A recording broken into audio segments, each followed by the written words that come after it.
انا رايحه اجيب فستان سواريه. هتجيبي ايه؟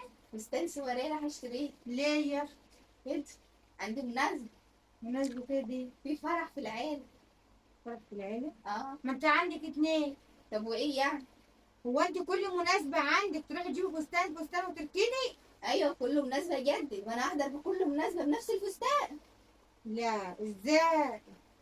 انت عايزه ازاي؟ الناس تاكل وشي؟ لا يا حبيبتي ما ياكلوش وشي. لا ازاي يا اختي؟ لا ما ينفعش، كل مناسبه لازم لها فستان سواريه انت وبتاع عارفة جديد. الفستان السواري بكام؟ بكام يعني؟ بكام يعني؟ معدي إيه؟ 1000 جنيه. وايه يعني ان شاء الله ب5000 جنيه، وايه يعني؟ هو انت هتبقى انت وابنك عليا؟ يعني انا وابني عليك. ابنك يقول لي روحي لابوك يجيب لي، وغير كده ابنك مش دافع لي حاجه على فكره. امال جايبه فلوس منين يا من اختي؟ بابا. بابا؟ اه. وكل حاجه بابا اللي هيجيبها لي؟ اه. وانت كل ما تنزلي وتقولي بابا بابا؟ ايوه هو يجيب لي، مش ابنك مش راضي يجيب.